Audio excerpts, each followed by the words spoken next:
ಇವತ್ತು ಭಾರತದ stock market ನಾವು ಪರಿಸ್ಥಿತಿ ನೋಡ್ಬೋದು ನೀವು. Nifty 0.27% ಏರೈತ್ರಿ, 23,719 closing ಕೊಟ್ಟಿತ್ತ. ಸೆನ್ಸೆಕ್ಸ್ನು ನೋಡ್ಬೋದು ನೀವು, 0.31% ಏರ್ ಕ್ಲೋಸಿಂಗ್ ಕೊಟ್ಟೈತಿ. ಮತ್ತು ಬ್ಯಾಂಕ್ ನಿಫ್ಟಿ 1.15% ಏರಿ ಕ್ಲೋಸಿಂಗ್ ಕೊಟ್ಟಿತ್ತ. ಅದೇ ಥರ ನಾವು ನಿಫ್ಟಿದ ಅಡ್ವಾನ್ಸ್ ಡಿಕ್ಲೈನ್ ರೇಷಿಯೋ ನೋಡ್ರೆ 50 ಸ್ಟಾಕ್ಗಳ್ನಾಗ 19 ಸ್ಟಾಕ್ಗಳು ಕುಸಿಯತ್ತಿದ್ದು, ಬರೀ 31 ಸ್ಟಾಕ್ಗಳು ಏರತ್ತಿದ್ದು. ಮತ್ತು ನೀವು ಉಳ್ದಿದ್ದು ಹೀಟ್ ಮ್ಯಾಪ್ ನೋಡ್ಬೋದ, ಯಾವ್ಯಾವ ಸ್ಟಾಕ್ ಏರೈತಿ ಏನೇನಂತ. ಎಲ್ಲಕ್ಕಿಂತ ಹೆಚ್ಚು ನಿಫ್ಟಿನಾಗ ಇವತ್ತು ಮ್ಯಾಕ್ಸ್ ಹೆಲ್ತ್ 6.24% ಕುಸಿದೈತ್ರಿ. ಅದ ಕಾರಣ ಮಾರ್ಕೆಟದ ಪರಿಸ್ಥಿತಿ ಈ ಥರ ಇತ್ತಂತ ನಾವು ಅನ್ಬೋದ. ಮತ್ತು ನಾವು ಬ್ಯಾಂಕ್ ನಿಫ್ಟಿದ ಪರಿಸ್ಥಿತಿ ನೋಡ್ರೆ ಭಾಳ ಒಳ್ಳೇದಿತ್ತು. ಇವತ್ತು ಬ್ಯಾಂಕ್ ನಿಫ್ಟಿ 1.15% ಏರೈತ್ರಿ, 1%ಗಿಂತ ಹೆಚ್ಚು ಇರೈತಿ. ಅದ ಕಾರಣ ಬ್ಯಾಂಕ್ ನಿಫ್ಟಿ ಈ ಥರ ಒಮ್ಮೆ ಏರಿದ್ರಿಂದನೂ ಮಾರ್ಕೆಟಿಗೆ ಸಪೋರ್ಟ್ ಕೊಟ್ಟೈತಂತ ನಾವು ಅನ್ಬೋದ. ಬ್ಯಾಂಕ್ ನಿಫ್ಟಿದಾಗೂ ಏನು 14 ಸ್ಟಾಕ್ಗಳಿದ್ದಾವೆ, ಅದ್ರಾಗೂ ಸಹ ಒಂದು ಸ್ಟಾಕ್ ಕುಸಿಯತ್ತಿತ್ತ, ಉಳಿದಿದ್ದ 13 ಸ್ಟಾಕ್ಗಳು ಏರಾತಿದ್ದು ಅಂತ ನಾವು ಅನ್ಬೋದ. ಅದೇ ಥರ ನಾವು ಹೀಟ್ ಮ್ಯಾಪ್ ನೋಡ್ರೆ ಬರೀ SBI 0.14% ಬಿದ್ದೈತಿ, ಉಳಿದಿದ್ದೆಲ್ಲ ಬ್ಯಾಂಕ್ಗಳು ಇವತ್ತು ಪಾಸಿಟಿವ್ನ ಇದ್ದು ರೀ. ಅದ ಕಾರಣನೂ ಬ್ಯಾಂಕ್ ನಿಫ್ಟಿ ಇವತ್ತು ಭಾಳ ಹಸಿರ್ನಾಗಿತ್ತಂತ ನಾವು ಅನ್ಬೋದ. ಅದೇ ಥರ ನಾವು ಮಿಡ್ ಕ್ಯಾಪ್ ಇಂಡೆಕ್ಸದ ಪರ್ಫಾರ್ಮೆನ್ಸ್ ನೋಡ್ರಿ. ಇವತ್ತು ಮಿಡ್ ಕ್ಯಾಪ್ ಇಂಡೆಕ್ಸ್ ಅಷ್ಟೇನು ಏರಿಲ್ಲ, 0.11% ಅಷ್ಟೇ ಇರೈತಿ. ಮತ್ತು ಸ್ಮಾಲ್ ಕ್ಯಾಪ್ ಇಂಡೆಕ್ಸ್ ನೆಗೆಟಿವ್ ಐತಿ, 0.13%. ಅದ ಕಾರಣನೂ ಮಾರ್ಕೆಟ್ ಇನ್ನೂ ಗ್ರೀನ್ದಾಗ ಇರ್ಬೋದಿತ್ತು, ಬಟ್ ಭಾಳ ಗ್ರೀನ್ದಾಗಿಲ್ಲ. ಯಾಕಂದ್ರೆ ಸ್ಮಾಲ್ ಕ್ಯಾಪ್ ಮಿಡ್ ಕ್ಯಾಪ್ ಸ್ವಲ್ಪ ಡೌನನ್ನು ಇದ್ದಾವೆ ಅಥವಾ ಫ್ಲ್ಯಾಟನ್ನು ಕ್ಲೋಸಿಂಗ್ ಕೊಟ್ಟಾವ. ಅದ ಕಾರಣನೂ ಅಂತ ನಾವು ಅನ್ಬೋದ. ಬಟ್ ಮಿಡ್ ಕ್ಯಾಪ್ ಮತ್ತು ಏನು ಸ್ಮಾಲ್ ಕ್ಯಾಪ್ ಇಂಡೆಕ್ಸ್ ಇದಾವೆ ಇವ ಮಣ್ಣಿ ದಿನ ಲಾರ್ಜ್ ಕ್ಯಾಪ್ ಪರ್ಫಾರ್ಮ್ ಮಾಡಿಲ್ದಾಗ ಇವು ಭಾಳ ಇರಿದ್ದು ರೀ. ಆದ ಕಾರಣನೂ ಇವತ್ತು ಇವು ಹೆಚ್ಚು ಏರಿಲ್ಲ ಅಂತ ನಾವು ಅನ್ಬೋದ, ಯಾಕಂದ್ರೆ ಆಲ್ರೆಡಿ ಏರಿದ್ದು ಆ ಒಂದು ಕಾರಣದಿಂದ. ಮತ್ತು ನಾವು ಗ್ಲೋಬಲ್ ಮಾರ್ಕೆಟದ ಪರಿಸ್ಥಿತಿ ನೋಡ್ಬೋದು. US ಮಾರ್ಕೆಟ್ ನಿನ್ನೆ ದಿನ ಫುಲ್ ಪಾಸಿಟಿವ್ನೇ ಇದ್ದು ರೀ. ಯುರೋಪಿಯನ್ ಮಾರ್ಕೆಟನ್ನು ಇವತ್ತು ಮಧ್ಯಾಹ್ನ ಓಪನ್ ಆದಾಗ ಫುಲ್ ಗ್ರೀನ್ದಾಗನೇ ಇದ್ದು, ಈಗನೂ ಸಹ ಗ್ರೀನ್ದಾಗನೇ ಟ್ರೇಡ್ ಮಾಡತ್ತವ. ಮತ್ತು ಏಷ್ಯನ್ ಮಾರ್ಕೆಟದ ಪರಿಸ್ಥಿತಿ ನೋಡ್ರೆ ಏಷ್ಯನ್ ಮಾರ್ಕೆಟನ್ನು ಎಲ್ಲ ಭಾಳ ಏರಿದಾವ. ಅದ್ರಾಗೂ ಜಪಾನದ ನಿಕೈ ಇಂಡೆಕ್ಸ್ 2%ಗಿಂತ ಹೆಚ್ಚು ಏರೈತಿ. ಬೇರೆ ಮಾರ್ಕೆಟನ್ನು ಕಂಪೇರ್ ಮಾಡ್ರೆ ಮತ್ತು ಭಾರತದ ಮಾರುಕಟ್ಟೆ ನೋಡ್ರೆ ಅಷ್ಟೇನು ಏರಿಲ್ಲ, ಫ್ಲ್ಯಾಟನ್ನು ಕ್ಲೋಸಿಂಗ್ ಕೊಟ್ಟೈತಂತ ನಾವು ಅನ್ಬೋದ.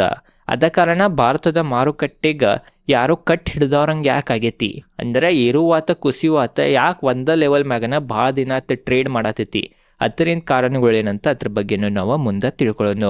ಮತ್ತು ನಾವು ಸೆಕ್ಟೋರಲ್ ಪರ್ಫಾರ್ಮೆನ್ಸ್ ನೋಡ್ರೆ ಆಟೋ ಇಂಡೆಕ್ಸ್ ಗ್ರೀನ್ದಾಗ ಐತ್ರಿ, ಬ್ಯಾಂಕ್ ನಿಫ್ಟಿ ಗ್ರೀನ್ದಾಗ ಐತಿ, FMCG ರೆಡ್ದಾಗ ಐತಿ, IT ರೆಡ್ದಾಗ ಐತಿ, ಮೀಡಿಯಾ ರೆಡ್ದಾಗ ಐತಿ, ಮೆಟಲ್ ಗ್ರೀನ್ದಾಗ ಐತಿ, ಫಾರ್ಮಾರೆ 1.27% ಕುಸಿದೈತಿ, PSU ಬ್ಯಾಂಕ್ ಗ್ರೀನ್ದಾಗ ಐತಿ, ರಿಯಾಲಿಟಿ ನೆಗೆಟಿವ್ನ ಐತಿ, ಬಟ್ 0.09% ಅಷ್ಟೇ ನೆಗೆಟಿವ್ ಐತಿ. ಪ್ರೈವೇಟ್ ಬ್ಯಾಂಕ್ 1.49% ಏರೈತ್ರಿ, ಹೆಲ್ತ್ ಕೇರ್ 1.5% ಬಿದ್ದೈತಿ, ಕನ್ಸ್ಯೂಮರ್ ಡ್ಯೂರೇಬಲ್ಸ್ 0.19% ಏರೈತಿ, ಆಯಿಲ್ ಆ್ಯಂಡ್ ಗ್ಯಾಸ್ ರೆಡ್ದಾಗ ಐತಿ, ಬಟ್ ಭಾಳ ರೆಡ್ದಾಗಿಲ್ಲ. ಮತ್ತು ಕೆಮಿಕಲನ್ನು ಸ್ವಲ್ಪ ರೆಡ್ದಾಗೈತೆ ಅಂತ ನಾವು ಅನ್ಬೋದ. ಅದೇ ಕಾರಣ ನಾವು ಸೆಕ್ಟರಲ್ ಪರ್ಫಾರ್ಮೆನ್ಸ್ ನೋಡ್ರೂ ಮಿಕ್ಸ್ ರಿಯಾಕ್ಷನ್ ಇದ್ದು ರೀ. ಸ್ವಲ್ಪ ಇಂಡೆಕ್ಸ್ಗಳು ಭಾಳ ಬಿದ್ದಾವ, ಸ್ವಲ್ಪ ಇಂಡೆಕ್ಸ್ಗಳು ಭಾಳ ಏರಿದಾವ, ಮತ್ತು ಸ್ವಲ್ಪ ಏನು ಇಂಡೆಕ್ಸ್ಗಳು ಉಳ್ದಾವ ಅವೆಲ್ಲ ಫ್ಲ್ಯಾಟನ್ನು ಕ್ಲೋಸಿಂಗ್ ಕೊಟ್ಟಾವ, ಏರಿಲೇನೋ ಬಿದ್ದಿಲ್ಲನೋ ಯಥಾಸ್ಥಿತಿ ಕ್ಲೋಸಿಂಗ್ ಕೊಟ್ಟಾವ ಅಂತಲೂ ನಾವು ಅನ್ಬೋದ. ಅದ ಕಾರಣ ಮಾರುಕಟ್ಟೆದು ಇವತ್ತು ಪರ್ಫಾರ್ಮೆನ್ಸ್ ಈ ಥರ ಇತ್ತಂತನೂ ನಾವು ಕನ್ಸಿಡರ್ ಮಾಡ್ಬೋದ. ಆಯಿಲದ ಬೆಲೆ ನೋಡ್ಬೋದ, ಆಯಿಲ್ ಸ್ವಲ್ಪ ಡೌನ್ ಆಗೈತ್ರಿ ನಿನ್ನೆಕ್ಕಿಂತ. ಬೆಲೆ ನೋಡ್ರೆ ನಾವು WTI ಕ್ರೂಡ್ ಆಯಿಲ್ $97.65 ಪ್ರತಿ ಬ್ಯಾರಲ್ ಟ್ರೇಡ್ ಆಗತೈತಿ, ಇದು ನಿನ್ನೆ $100 ಸಮೀಪ ಇತ್ತ. ಮತ್ತು ಬ್ರೆಂಟ್ ಕ್ರೂಡ್ ಆಯಿಲ್ $103.4 ಪ್ರತಿ ಬ್ಯಾರಲ್ ಟ್ರೇಡ್ ಮಾಡತೈತಿ. ಈಗ ವಿಡಿಯೋ ಶೂಟ್ ಮಾಡೋ ಸಮಯದಾಗ ಮುಂದೆ ಏನಾಗ್ತೈತಂತ ನಾವು ನೋಡ್ಬೇಕಾ. ಅದೇ ಥರ ನಾವು $1 ಭಾರತದ ರುಪೀಸ್ ನೋಡ್ರ 95.98 ರುಪೀಸ್ಗೆ ಟ್ರೇಡ್ ಆಗತೈತಿ. ರುಪೀಸ್ ಸ್ಟ್ರಾಂಗ್ ಆಗೈತ್ರಿ ಈಗ 1-2-3 ದಿನದ್ನಾಗ. ರುಪೀಸ್ ಅದಕ್ಕೆ ಸ್ಟ್ರಾಂಗ್ ಆಗತೈತಿ ಮತ್ತು ಮುಂದೆ ಬರೋ ದಿನಗಳ್ನಾಗೂ ರುಪೀಸ್ ಸ್ಟ್ರಾಂಗ್ ಆಗೋ ಸಂಭಾವನೆ ಭಾಳ ಹೆಚ್ಚಿತ್ತಂತನ ನಿನ್ನೆ ವಿಡಿಯೋನಾಗ ತಿಳಿಸೀನಿ.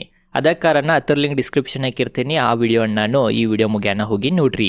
ಬರೀ ಈಗ ಮಾರ್ಕೆಟ್ಗೆ ಯಾಕೆ ಕಟ್ ಹಿಡ್ದಂಗೆ ಐತಿ, ಅದರಿಂದ ಏನು ಕಾರಣಗಳಿದಾವಂತ ಅದ್ರ ಬಗ್ಗೆ ತಿಳ್ಕೊಳ್ಳೋಣ. ನೋಡ್ರಿ, ಒಂದೇದು ಮೇನ್ ಏನಂತಂದ್ರೆ ಮೊದಲು ನಾವು GDP ಕ್ಯಾಲ್ಕುಲೇಟ್ ಮಾಡೋದೇನು ಬೇಸ್ ಇಯರ್ ಇರ್ತಿತ್ತು, ಅದು 2012 ಬಳಸ್ತಿದ್ದು ರೀ.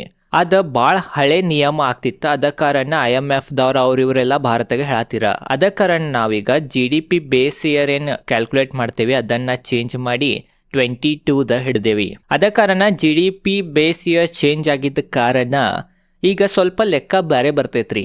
ಅದ ಕಾರಣ ಸ್ವಲ್ಪ GDP ಗ್ರೋತ್ ಸ್ಲೋ ಆಗ್ಬೋದ ಮತ್ತು ಇನ್ಫ್ಲೇಷನ್ ಹೆಚ್ಚಾಗ್ಬೋದ ಆ ಡೇಟಾ ಮುಖಾಂತರ. ಆದ ಕಾರಣ ಅದ ಒಂದು ಅಂಜಿಕೆದಿಂದನೂ ಮಾರುಕಟ್ಟೆ ಈ ಥರ ಸದ್ಯ ಪರಿಸ್ಥಿತಿ ಆಗೈತಂತನೂ ನಾವು ಅನ್ಬೋದ.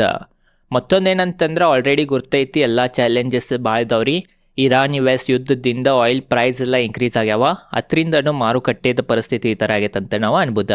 ಅದ್ರಾಗೂ ಮೇನ್ ಎಕ್ಸ್ಪರ್ಟ್ಗಳು ಅಥವಾ ಕೆಲವೊಂದು ಸುದ್ದಿಗಳ ಮೂಲಕ ಏನು ಗುರ್ತಾಗತ್ತೈತೆ ಅಂತಂದ್ರೆ ಏನೀಗ US ಮತ್ತು ಇರಾನ್ ನಡುಕ ಯುದ್ಧ ಸ್ಟಾರ್ಟ್ ಆಗೈತಿ. ಆ ಸ್ಟಾರ್ಟ್ ಆದಾಗಿಂದ US ಈ ಯುದ್ಧನ ಮುಗ್ಸಾಕನ್ನ ರೆಡಿ ಇಲ್ಲ. ಯಾಕಂತಂದ್ರೆ ಈ ಯುದ್ಧ ಎಷ್ಟು ದಿನ ಜಾಗ್ತೈತಿ ಅಷ್ಟು USಗೆ ಲಾಭ ಐತ್ರಿ. ಯಾಕಂತಂದ್ರೆ USದ ಮೇನ್ ಉದ್ದೇಶ ಅಥವಾ ಈ ಯುದ್ಧ ಮಾಡೋದನ್ನು ಮೇನ್ ಉದ್ದೇಶ ಎಲ್ಲ ರಿಪೋರ್ಟ್ಗಳಿಂದ ಏನು ಬರತೈತೆ ಅಂತಂದ್ರೆ ಸುದ್ದಿಗಳ USದ ಆಯಿಲನ್ನು ಸೆಲ್ ಮಾಡೋದ. ಅದ ಕಾರಣ US ಈ ಥರ ಯುದ್ಧ ಸ್ಟಾರ್ಟ್ ಮಾಡೈತಿ ಅಂತ ನಾತರ. ಅದ ಕಾರಣ ಈ ಯುದ್ಧ ನೀ ಸ್ಟಾರ್ಟ್ ಐತಿ ಅದ್ರದ್ದು 2 ಪರಿಸ್ಥಿತಿ ಆಗ್ಬೋದು ಅಂತ ಎಲ್ಲರೂ ಅನ್ನತ್ತಾರ. ಒಂದನೇದು ಪರಿಸ್ಥಿತಿ ಯುದ್ಧ ಇದೇ ಥರ ಕಂಟಿನ್ಯೂ ಇರ್ತೈತ್ರಿ. ಎರಡನೇದು ಏನಂತಂದ್ರೆ US ಯುದ್ಧನ ಬಿಟ್ಟ ಅಲ್ಲೇ ನಡ್ಕ ಬಿಟ್ಟು ಹೋಗ್ಬೋದ, ಜಗತ್ತಿಗೆಲ್ಲ ಸಿಗಿಸಿ ಹೋಗ್ಬೋದು ಅಂತನೂ ಅನ್ನತ್ತಾರ. ಈ ಥರ US ಏನ್ರೆ ಬಿಟ್ಟು ನಡಕ್ ಹೋತಂತಂದ್ರೆ ಇದು ಒಂದು ಭಾಳ ದೊಡ್ಡ ತಪ್ಪಾಗ್ತೈತಿ ಅಥವಾ ಇದು ಒಂದು ಭಾಳ ದೊಡ್ಡ ನೆಗೆಟಿವ್ ಸುದ್ದಿ ಆಗ್ತೈತಿ ಜಗತ್ತಿಗಂತ ನಾವು ಅನ್ಬೋದ. ಅದ ಕಾರಣ ಏನಾಗ್ತೈತೆ ಅಂತ ನಾವು ನೋಡ್ಬೇಕು. ಅದ್ರಾಗೂ ಮೇನ್ ಇವತ್ತು ಫ್ರೈಡೇ ಇರೋ ಕಾರಣ ಎಲ್ಲ ಇನ್ವೆಸ್ಟರ್ಸ್ ಹೆಚ್ಚು ಹೂಡಿಕೆ ಮಾಡಿಲ್ಲ ಅಂತ ನಾವು ಅನ್ಬೋದು, ಅಥವಾ ಇದ್ದಿದ್ದು ಹೂಡಿಕೆಯನ್ನು ಸ್ವಲ್ಪ ಕಡಿಮೆ ಮಾಡಿದಾರ. ಯಾಕಂತಂದ್ರೆ ಸ್ಯಾಟರ್ಡೆ ಸಂಡೇ US ಇರಾನ್ ಮ್ಯಾಗ ಅದು ಏನ್ರೆ ದಾಳಿ ಮಾಡ್ಬೋದಾ, ಅವಾರಿ ಮಾರ್ಕೆಟ್ ಕ್ಲೋಸ್ ಇರ್ತೈತಿ, ಏನು ಮಾಡಕ್ಕೆ ಬರಂಗಿಲ್ಲ ಅನ್ನೋ ಕಾರಣದಿಂದ ಸ್ವಲ್ಪ ಇನ್ವೆಸ್ಟರ್ಸ್ ಅಂಜಿ ತಕೊಂಡಿರ್ತಾರ. ಅದ್ರದ್ದು ಇಂಪ್ಯಾಕ್ಟ್ ಇವತ್ತು ಮಾರುಕಟ್ಟೆ ಮ್ಯಾಗ ಕಾಣಿತ.